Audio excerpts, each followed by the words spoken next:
Jacques Lacan, né le 13 avril 1901, mort le 9 septembre 1981.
Mesdames, Mesdemoiselles, Messieurs, je crois qu'en l'occurrence, ce serait à la fois trop peu et déjà trop dire que de s'en remettre à la formule classique qui consisterait à vous dire qu'on ne présente pas Jacques Lacan.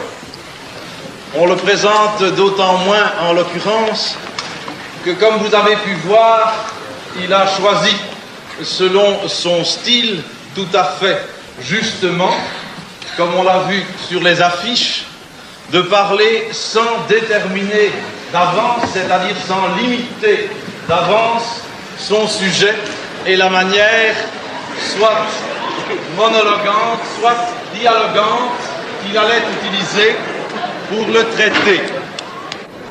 Il y a quelques 15 ans que Jacques Lacan était venu à Louvain. Il avait parlé à l'époque dans une salle beaucoup plus petite et moins remplie à l'Institut supérieur de philosophie.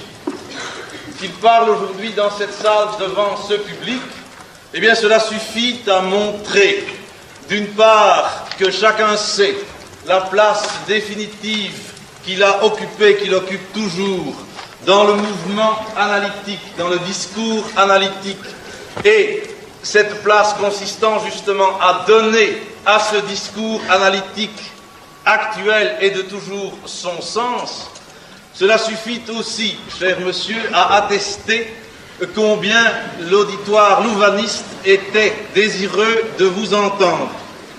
Tout le monde sait ici aussi qu'au fond, la manière essentielle, la seule peut-être congéniale, tout à fait adéquate, de participer de l'enseignement si singulier de Lacan est de suivre ses séminaires.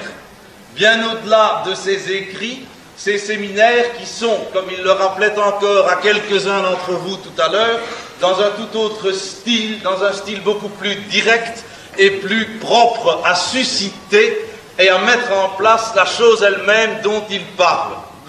C'est pourquoi, justement, nous savions tous que nous aurions aujourd'hui un très grand privilège, celui de l'entendre plutôt que de devoir le lire, et c'est dans l'horizon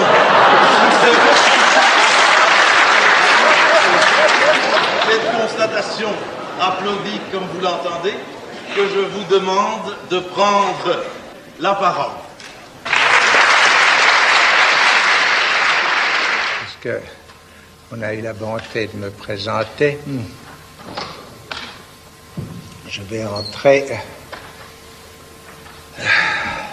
dans la difficile tâche de vous faire entendre ce soir, disons, quelque chose. Je serais reconnaissant aux personnes qui sont à la périphérie, de me signaler de la façon qui leur conviendra, si on m'entend bien.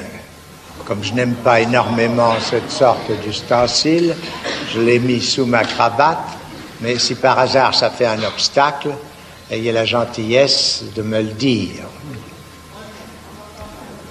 On entend? On n'entend pas.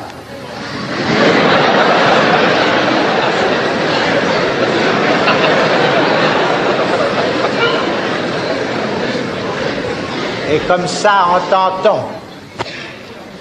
Ça va pas? Dites. Ça va? Alors, la cravate, donc, était un obstacle.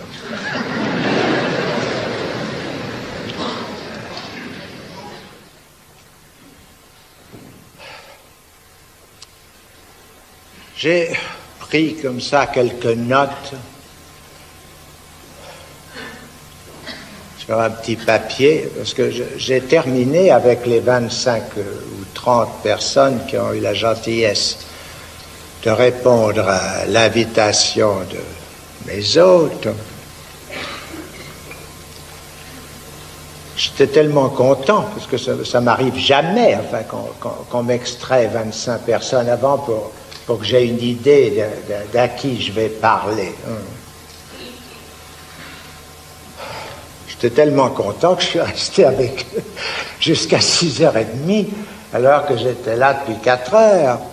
Et bien entendu, ça ne permet pas la préparation ce qu'on appelle une conférence.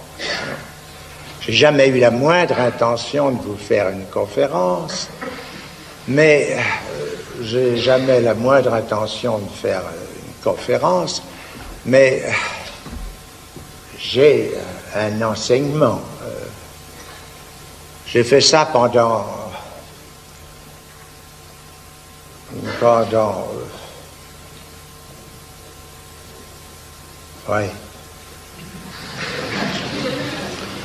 très longtemps, enfin. J'ai fait ça pendant 17 ans. Les questions, comme je leur ai dit, m'intéressent beaucoup. M'intéressent beaucoup en ceci que toute question ne se fonde jamais que sur une réponse. C'est certain. On ne se pose de questions que bonjour, là où on a déjà la réponse.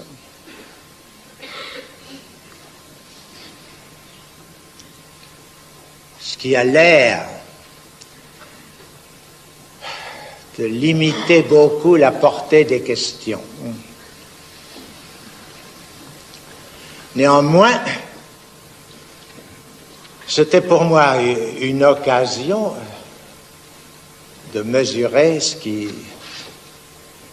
pour chacun était la réponse.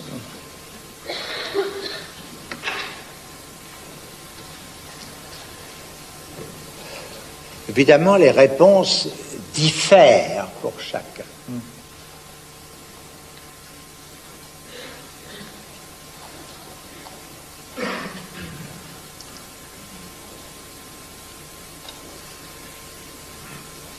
C'est même ce qui fait obstacle à ce que, si gentiment, on appelle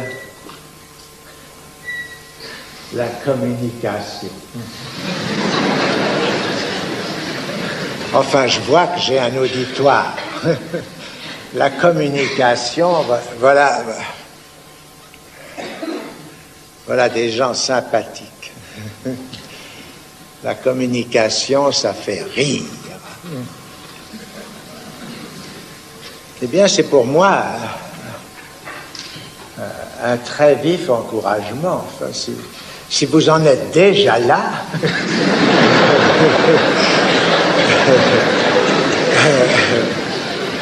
on va pouvoir avancer un peu. Un discours. Ce que j'entends par là est ceci.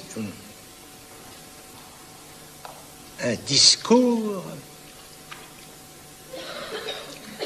c'est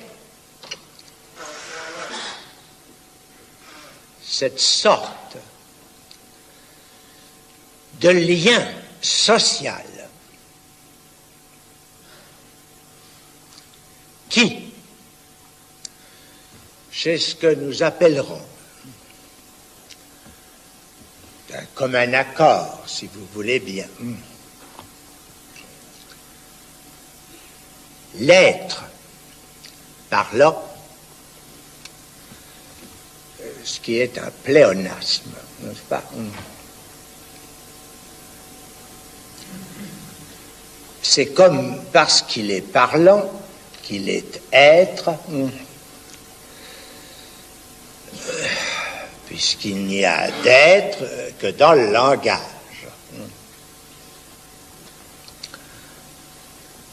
Alors, le parlant que vous êtes tous, enfin, du moins je le suppose, enfin, le parlant que vous êtes tous se croit être. Dans bien des cas, en tout cas dans celui-là, il suffit de se croire pour être en quelque façon. Le minimum qu'on puisse dire, c'est que tout ce qui s'édifie entre ces animaux dits humains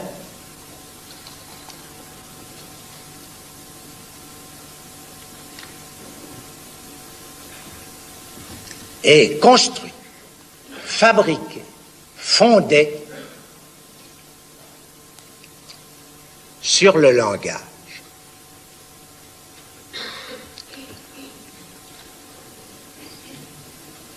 Ça ne veut pas dire que les autres animaux sociaux, enfin vous en avez bien sûr entendu parler, je sais pas, les petites fourmis, les abeilles et quelques autres exemples distingués sur lesquels enfin, nous sommes penchés, comme on dit, parce que nous passons notre temps à nous pencher, nous autres, êtres langagiers, ont quelque chose on ne sait pas quoi d'ailleurs, on en est réduit à dire que c'est l'instinct, quelque chose qui les tient ensemble. Il paraît difficile de ne pas s'apercevoir que ce qui fait que les êtres humains tiennent ensemble aussi, ça a un rapport avec le langage. J'appelle discours ce quelque chose qui, dans le langage, se fixe, se cristallise, qui use des ressources du langage qui sont évidemment beaucoup plus larges, qui ont beaucoup plus de ressources, qui usent de ça pour que le lien social entre être parlant, ça fonctionne. La mort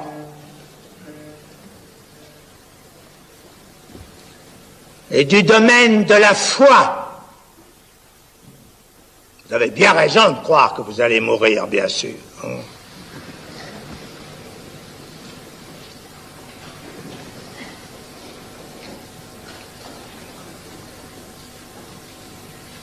Ça vous soutient.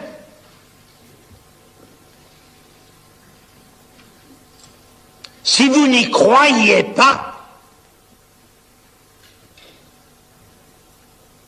est-ce que vous pourriez supporter la vie que vous avez ?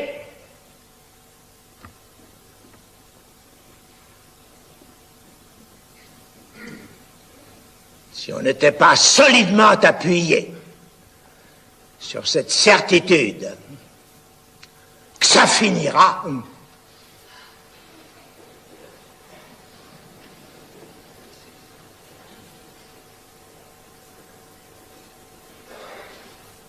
comment est-ce que vous pourriez supporter cette histoire ?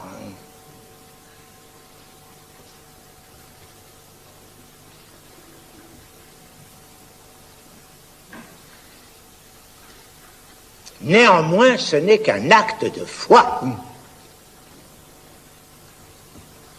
Le comble du comble, c'est que vous n'en êtes pas sûr.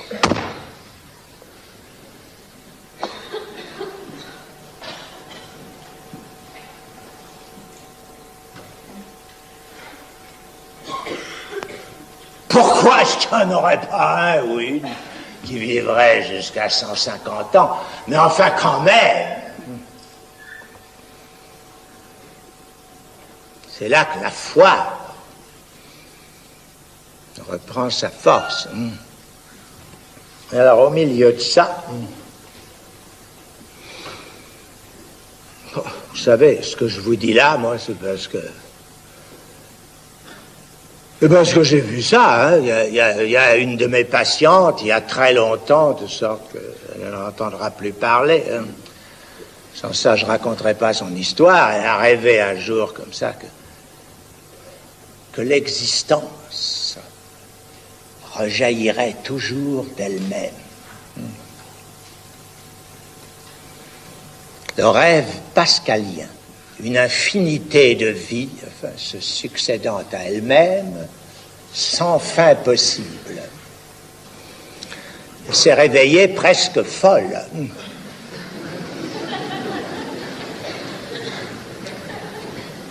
Elle m'a raconté ça, hein. Je vous assure que je ne trouvais pas ça drôle.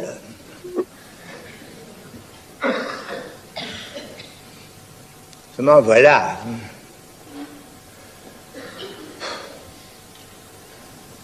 La vie. Ça, c'est le solide. Hein. C'est ce sur quoi nous vivons, justement. Moi, la vie, alors, dès qu'on commence à en parler comme telle, la vie, bien sûr, enfin, nous vivons, ça, c'est pas douteux, hein. On s'en aperçoit même à chaque instant. Bon. Il s'agit de la pensée, maintenant. Hein. Prendre la vie comme concept. Pendant un certain temps, on a pu croire que les psychanalystes savaient quelque chose.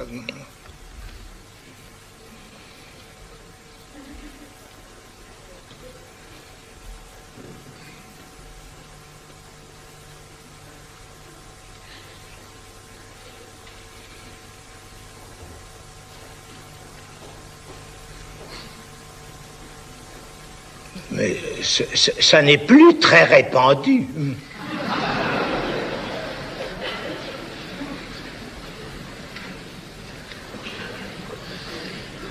Le comble du comble, c'est qu'ils n'y croient plus eux-mêmes.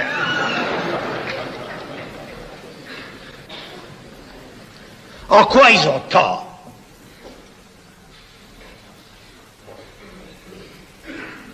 Car justement, ils en savent un bout.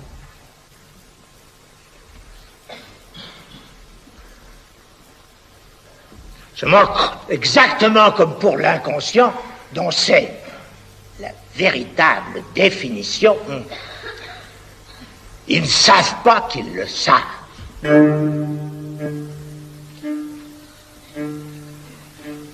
Que le transfert, c'est l'amour. Vraiment et simplement. Alors, pourquoi est-ce qu'on aime un être pareil?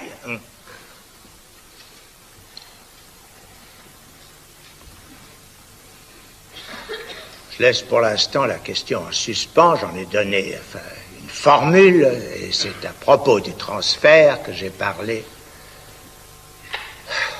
dans des termes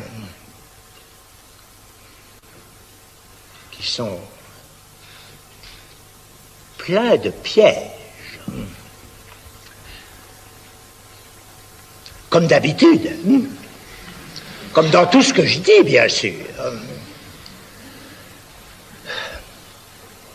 Pourquoi dirais-je autre chose que ce dont il s'agit, justement,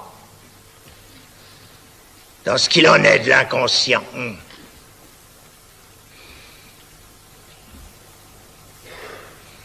À savoir que le langage, ça n'a jamais, ça ne donne jamais, ça ne permet jamais de formuler que des choses qui ont 3, 4, 5, 10, 25 sens. Le sujet supposé savoir.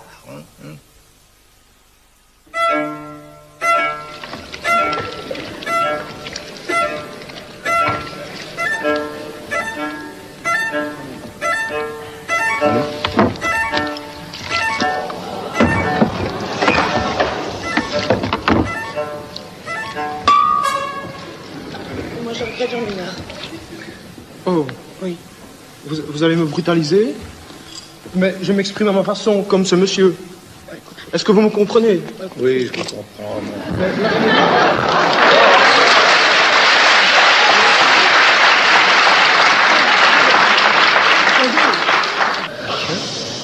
Alors, je voudrais encore ajouter que j'interviens au moment où j'ai envie d'intervenir et que, disons que l'ensemble, ce qui, jusqu'il y a environ 50 ans, pouvait être appelé culture, c'est-à-dire expression de gens qui, dans un canal parcellaire, exprimaient ce qu'ils pouvaient ressentir, ne peut plus, est maintenant un mensonge, et ne peut plus être appelé que spectacle, et est au fond la toile de fond qui relie, au fond, et qui sert de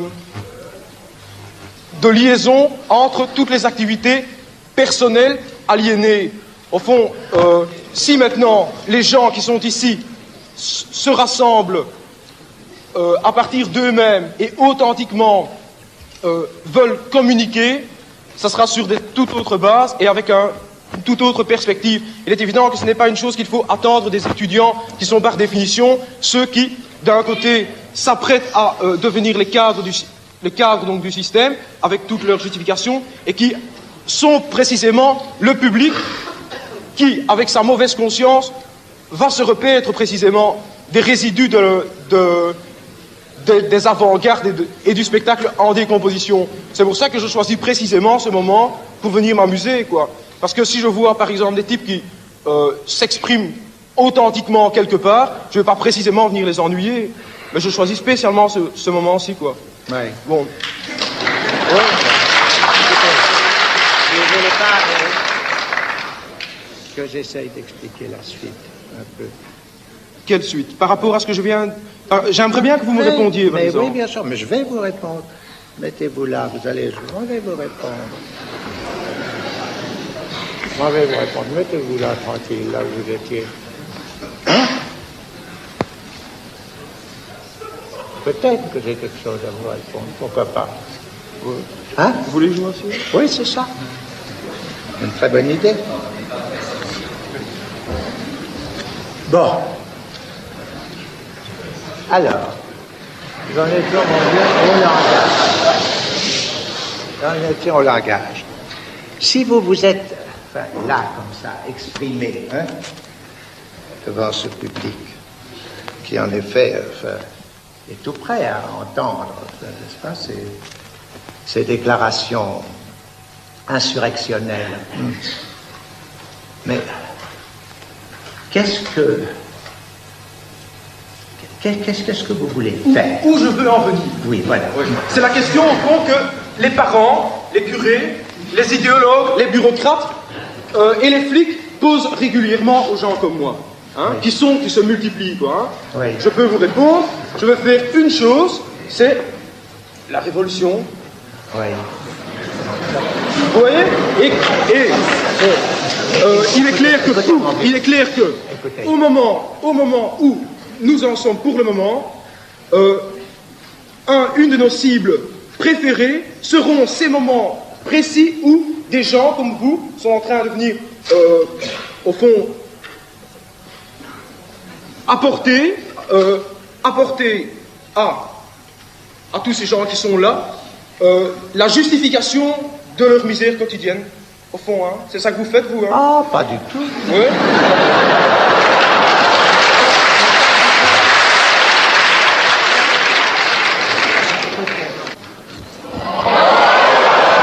Écoutons.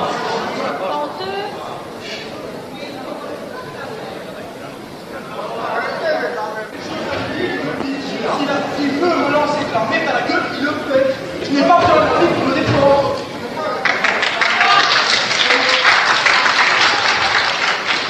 Que ça change pour une nouvelle organisation. Cette organisation, c'est pas du tout exclu.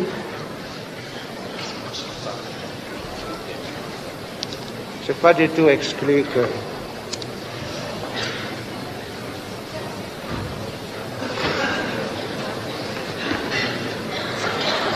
qu'on la voit naître.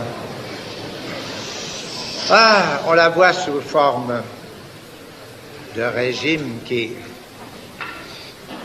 s'intitule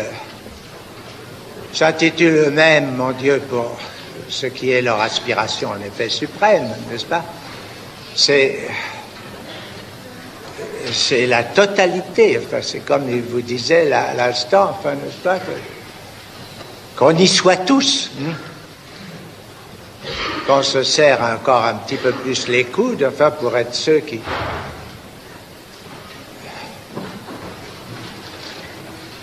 veulent quoi, enfin. Organisation, qu'est-ce que ça veut dire si ce n'est pas un nouvel ordre? Un nouvel ordre, mon Dieu, c'est le retour à quelque chose qui... Si vous avez bien suivi ce que je vous ai dit et d'où je suis parti, enfin, est quelque chose qui est de l'ordre de quoi? Mais du discours du maître, tout simplement, n'est-ce pas? C'est le seul mot qui n'ait pas été prononcé dans tout ça, mais que le terme même d'organisation implique. Jusqu'à un certain point, enfin, c'est tout à fait concevable, enfin, qu'il y ait beaucoup de progrès dans ce sens. Si on peut appeler cela progrès.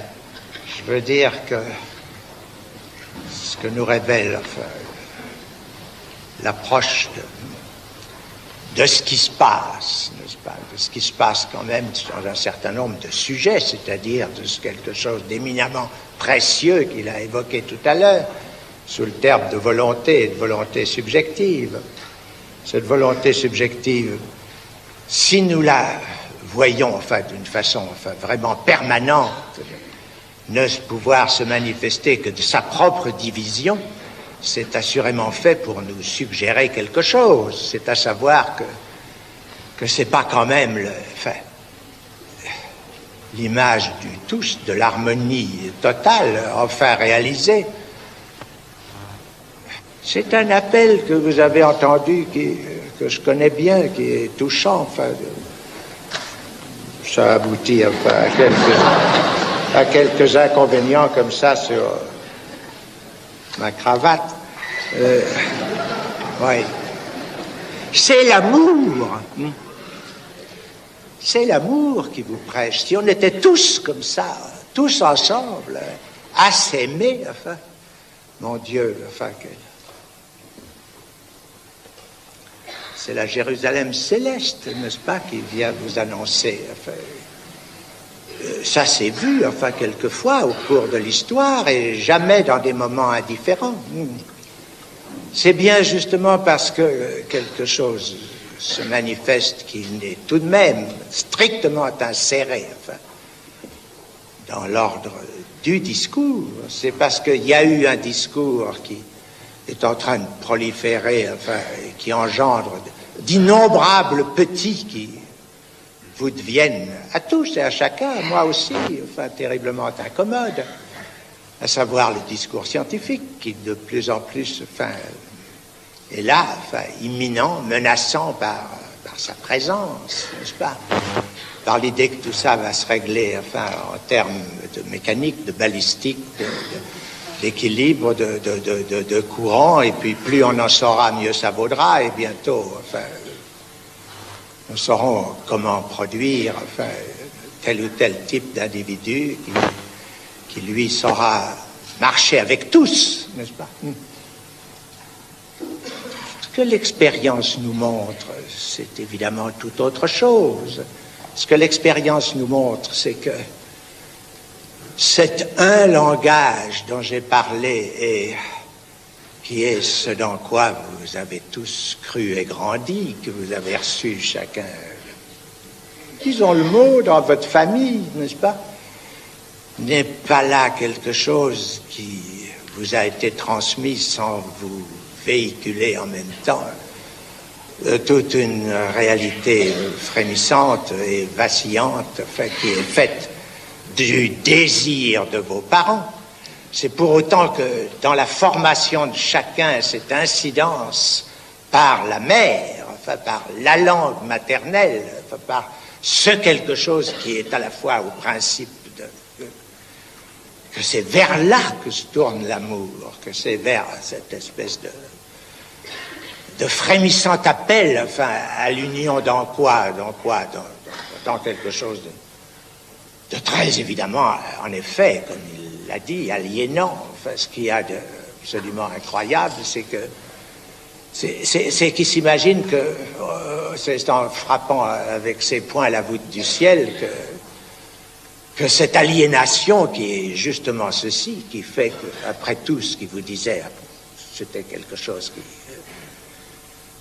qui était un appel, et un appel vers quoi? Vers plus de quoi? Vers plus de vérité. Enfin, sa parole lui paraissait vraiment identique, enfin, à cette vérité dont il se trouvait dans l'occasion être l'instrument, le messager, enfin, l'ange, n'est-ce pas, chargé de vous sortir de quoi? Enfin, de votre sommeil, en fin de compte.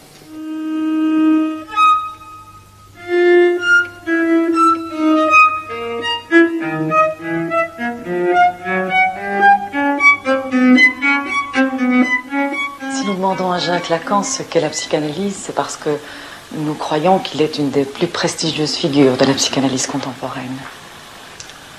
La psychanalyse est quelque chose dont l'existence commence à être connue par beaucoup de monde.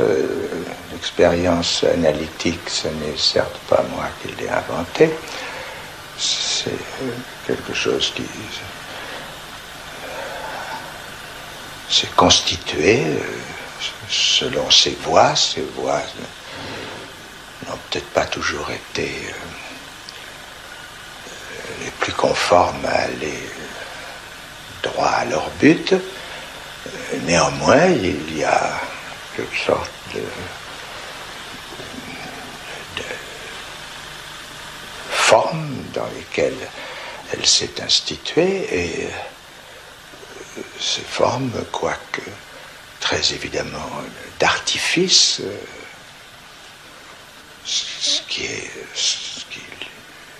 commun à toute espèce d'expérience, n'est-ce pas, ont permis une certaine élucidation concernant quelque chose dont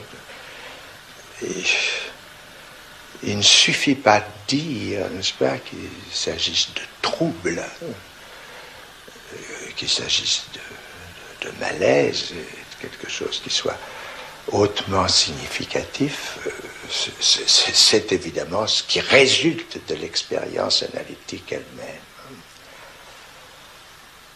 À cet endroit, le fait qu'un public de plus en plus nombreux soit averti de la possibilité d'une telle expérience est quelque chose qui est la base à partir de laquelle je trouve avoir quelque chose à dire.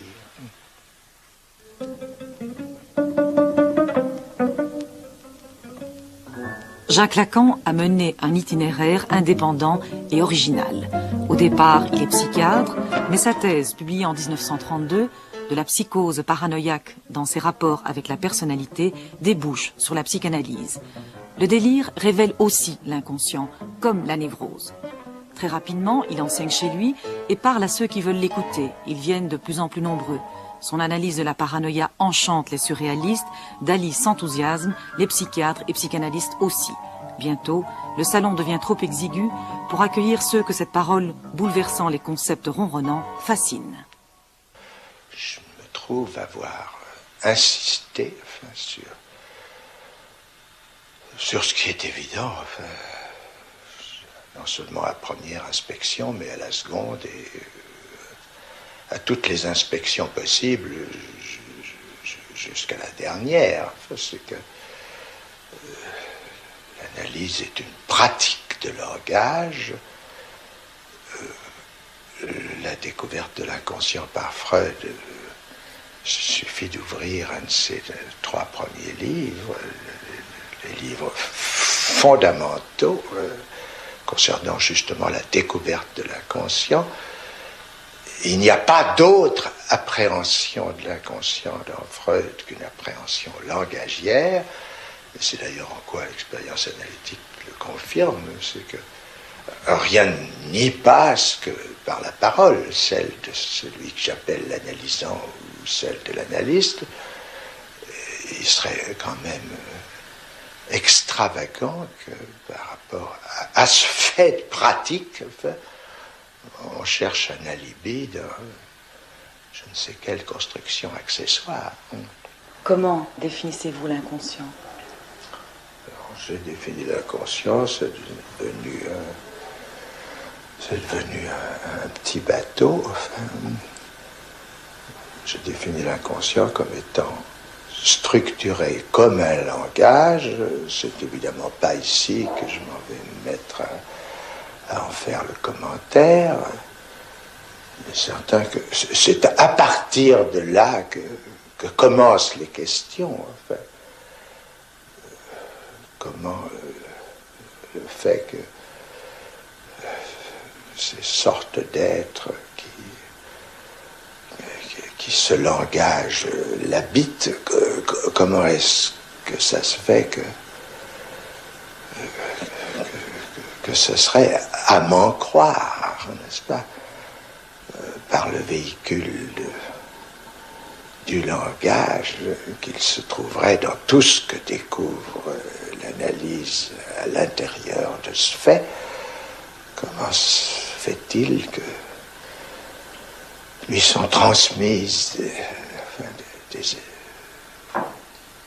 des conditions aussi dramatiques, c'est le cas de le dire, n'est-ce pas, que le fait qu'il soit tellement dans la dépendance de tout ce qu'il a attendu dans le monde, et tout spécialement au niveau bien sûr, qui est celui dont il a reçu transmission de ce langage qui est celui qui lui a parlé sa mère.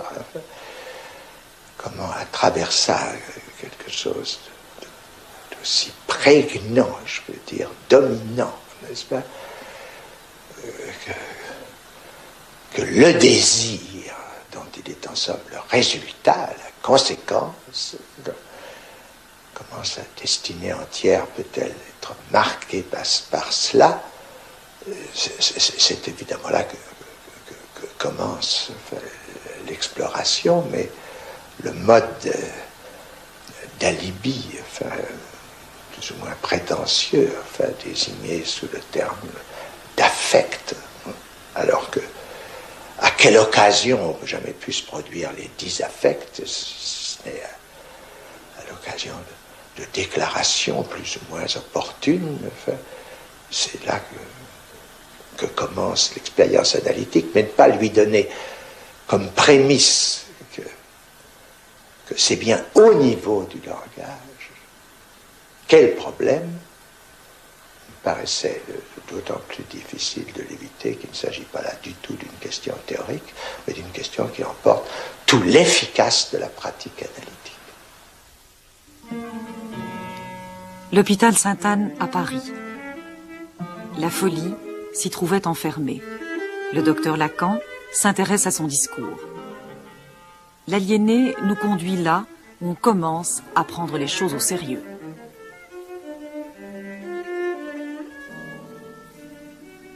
Dès 1953, dans la Chapelle, Jacques Lacan donne un séminaire hebdomadaire.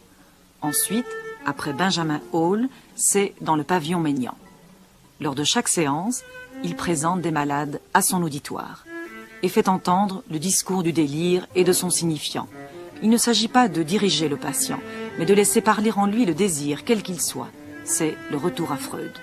Déjà, la rumeur circule au sujet de cette parole qui fait effraction, qui bouleverse le rapport entre soignant et soigné. 10 ans plus tard, le docteur Lacan est chassé de Sainte-Anne.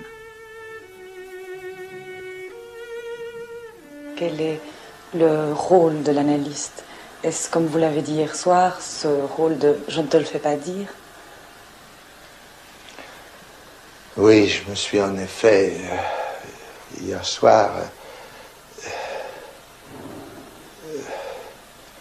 armé, enfin, pour en faire un exemple, pour rendre sensible une dimension qui est celle que j'exprimais en spécifiant que j'ai dit structuré comme un langage, c'est-à-dire une langue particulière.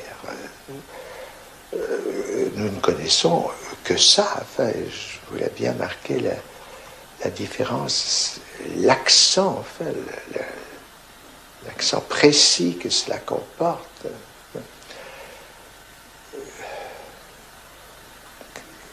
Qu'après tout, on ne peut qu'en habiter une ou plusieurs, mais on ne peut qu'habiter certaines de ces langues.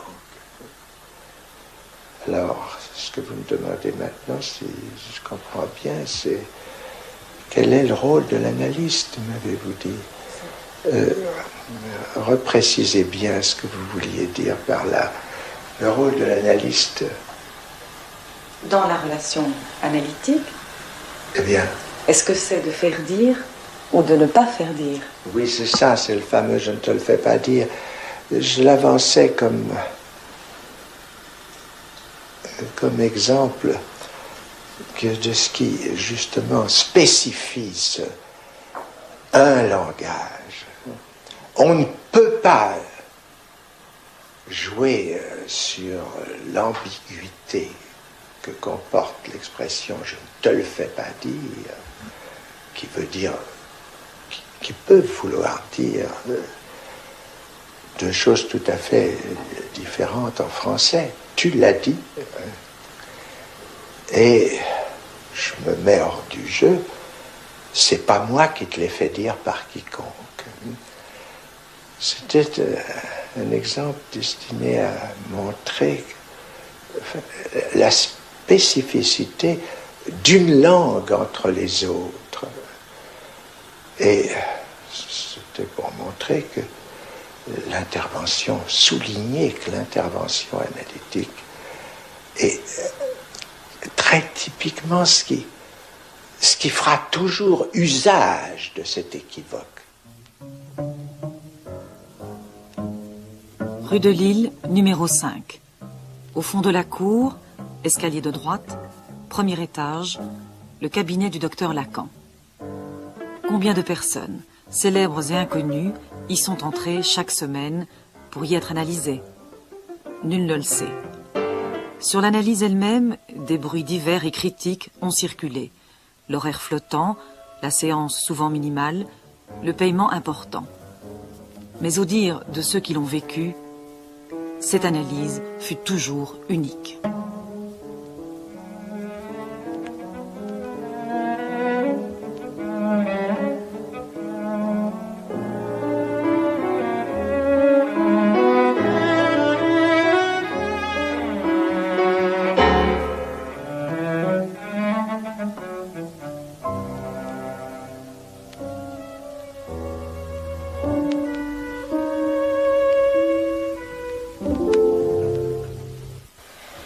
Dans l'expérience analytique, il y a le transfert. Comment, en tant qu'analyste, vivez-vous cela? En tant que quoi? En tant qu'analyste. Oui. En tant qu'analyste, j'en ai l'expérience. Elle est toujours, même, j'ai pu le constater pour les analystes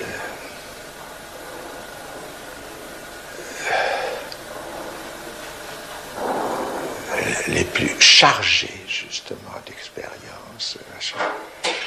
À chaque fois, une surprise nouvelle, et je ne peux même pas ici témoigner de ceux qui m'en ont fait l'aveu. Et je ne vois pas pourquoi je les mettrais en avant quand moi-même, c'est ce que j'ajouterais à leur témoignage, c'est que pour moi aussi c'est un sujet d'émerveillement, mais ça ne dit en rien ce que où chacun peut situer, enfin, cette manifestation si sensible et si étonnante à voir dans une expérience que j'ai définie à l'instant par quelque chose qu'on ne se méprenne pas. Ce n'est pas la diminuer que de dire qu'elle est marquée d'un certain nombre d'artifices. Ce n'est pas du tout une raison pour penser que le transfert est lui-même artifice. C'est bien sûr là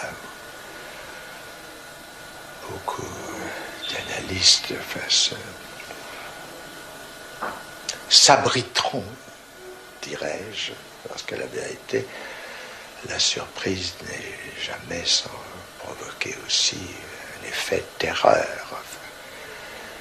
S'abriter derrière la motivation artificielle du transfert pour penser qu'après tout ce n'est qu'un artifice, c'est se mettre à l'abri de quelque chose qui, on le comprend, peut paraître lourd. Parce que comme Freud, lui, ne manquait pas de regarder en face, il n'y a aucune distinction entre le transfert et l'amour. À partir de là, commence la question. Comment, en effet, une situation d'artifice peut-elle déterminer un ordre de sentiments qui paraît un ordre aussi élevé dans l'ordre naturel que l'amour, je dois ajouter, car le transfert n'a pas que cette forme, il a aussi celui de la haine. Mais si l'analyse a démontré quelque chose, c'est le profond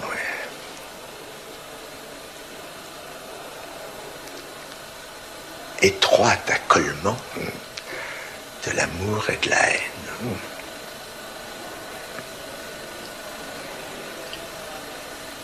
J'ai, je crois, le premier essayé de ce transfert d'une façon qui motive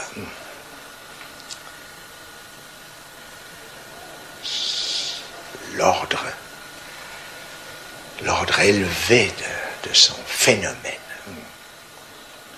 Je l'ai inscrit, la rubrique de ce que l'analyste se trouve effectivement dans l'expérience analytique occupé comme place, et je l'ai épinglé de termes faut accueillir, même que sous la réserve de cette ambiguïté dont je parlais tout à l'heure, le sujet supposé savoir.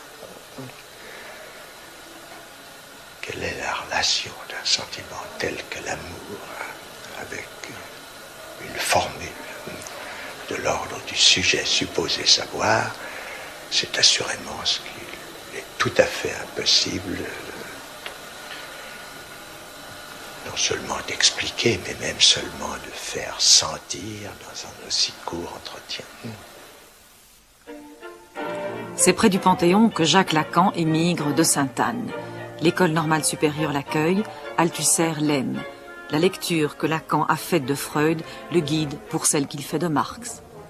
Le renom de la grande école donne du prestige au séminaire que Jacques Lacan tiendra pendant 5 ans.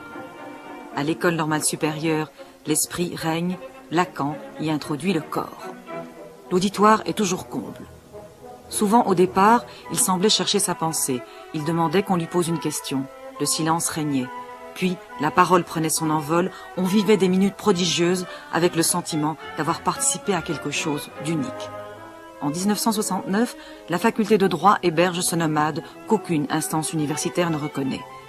L'esprit de 68 a marqué le monde intellectuel. Le tout Paris se bouscule. Lors des séminaires, la séduction de Jacques Lacan opère.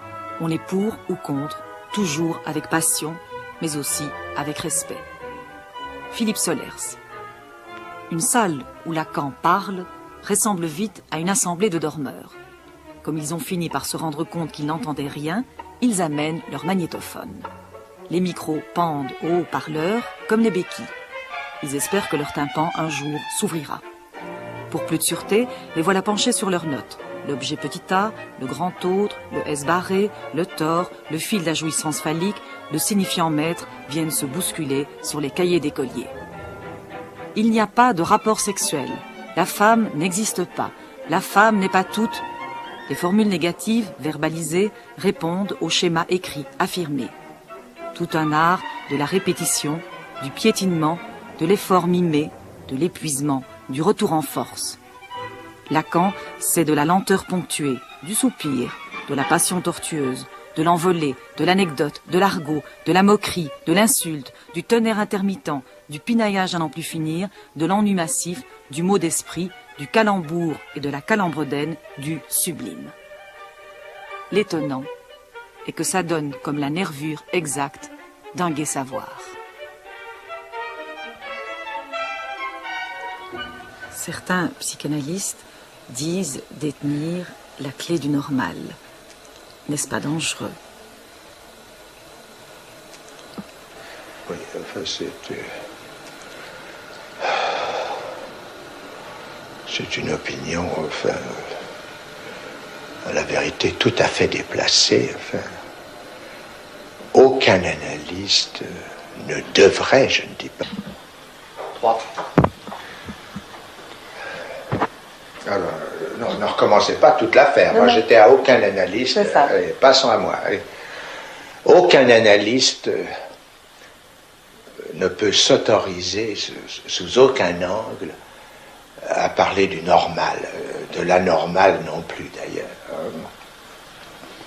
L'analyste en présence d'une demande d'analyse, à savoir s'il pense que cette demande d'analyse a forme propice à ce que le procès analytique s'engage, c'est le cas de le dire, enfin, cordonnier pas au-delà de la semelle. Au nom de quoi l'analyste parlerait-il d'une norme quelconque, sinon, permettez-moi la plaisanterie, d'une mal-norme, d'une norme mal. Parole écrite, parole dite, parole filmée. Et ceci est un fait rare. Lacan n'aimait pas cela. Il l'a pourtant autorisé lors d'une conversation téléphonique, évoquant un souci peu connu, de dire la psychanalyse en répondant à des questions simples à un public le plus large possible. Donc sous le couvert de la psychanalyse, il n'y a pas une répression de la liberté.